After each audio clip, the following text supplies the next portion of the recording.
அன்புக்குரியவர்களே, எப்படி இருக்கீங்க? சந்தோஷமாக இருக்கீங்களா?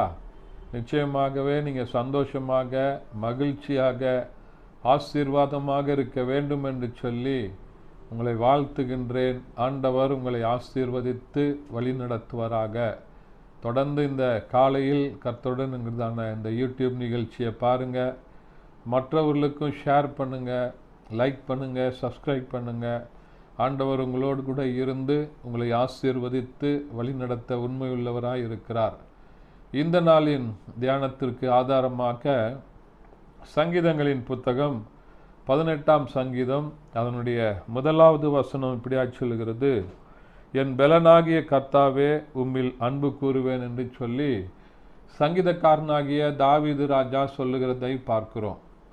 இந்த சங்கீதத்தினுடைய தலைப்பு என்ன சொல்லப்பட்டிருக்குது என்று சொன்னால், தாவீது தனக்கு இருந்த எல்லா சத்துருக்களையும் சவுலையும் அவன் மேற்கொண்ட போது பாடின அருமையான சங்கீதம் என்று சொல்லி இந்த சங்கீதத்தினுடைய தலைப்பு கொடுக்கப்பட்டிருக்கிறது.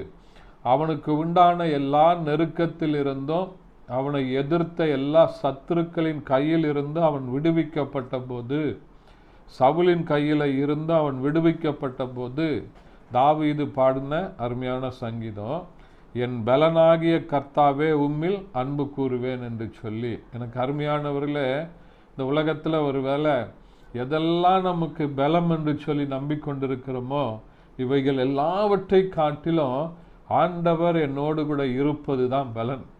ஆண்டவருடைய பிள்ளையாக உங்களை தெரிந்து கொண்டிருப்பது தான் பலன்.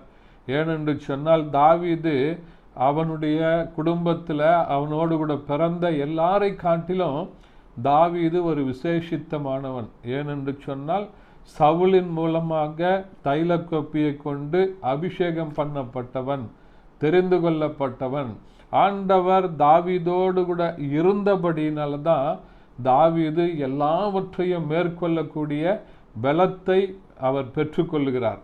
தாவீது தனக்கு எதிராக வந்துற எல்லா சத்துருக்களையும் மேற்கொள்ளுகிற பலன், சொந்த குடும்பத்திலேயே உண்டான பகை, சொந்த குடும்பத்தில் உண்டான மாமனார் மூலமாக உண்டான பகையில் இருந்தும் அவர் அவனை கொல்லுவதற்கென்று தேடின போதும் அவர்கள் கையில் இருந்து அவன் தப்பித்து அவன் கொண்ட போது பாடின அருமையான பாடல் என்று சொல்லி பார்க்கிறோம். எனக்கு அருமையானவர்களே, மறந்து விடாதீங்க, ஆண்டவர் உங்களோடு கூட இருப்பது தான் பலன். இந்த வானத்தையும் பூமியும் படைத்த கர்த்தர் உங்களுக்காக இந்த உலகத்தில் வந்து தன்னுடைய ஜீவனை கொடுத்து தன்னுடைய இரத்தத்தை கொடுத்து சிந்தி அவருடைய சொந்த இரத்தத்தினால உங்களை மீட்டெடுத்திருக்கிறார். மரித்தவர் 3வது நாள் உயிரோடு கூட எழுந்து சதா காலங்களில் நான் உயிரோடு கூட இருக்கிறேன் என்று சொன்ன ஆண்டவர் உங்களோடு கூட இருக்கும்போது தான் நீங்கள் பலன் அடைகிறீங்க. அந்த பலன் மேலே, அந்த ஆண்டவர் மேலே அன்பு செலுத்துங்க. ஆண்டவர் உங்களோடு கூட இருந்து உங்களுக்கு எதிராய் வருகிற எல்லா சத்துருக்களில் இருந்தும் உங்களுக்கு ஜெயத்தை கொடுத்து உங்களை ஆசீர்வதிப்பார். ஜெபிக்கலாமா? பரிசுத்த பிதாவே, உம்மை துதிக்கிறோம், உம்மை ஸ்தோத்தரிக்கிறோம். உம்முடைய நாமத்தை மையப்படுத்துகிறப்பா, இந்த நாளில் கேட்ட வசனத்தின்படி என் பலனாகிய கர்த்தாவே உம்மில் அன்பு கூறுவேன் என்று சொன்ன வசனத்தின்படி இந்த வார்த்தையை கேட்ட ஒவ்வொருவரும் ஆண்டவரே உம்மிலே பலன் கொள்ள, உம்மிலே அன்பு கொள்ள கர்த்தர் கிருபை செய்யுங்க. இயேசுவின் நாமத்தில் பிதாவே, ஆமென். தேங்க்யூ. God bless you.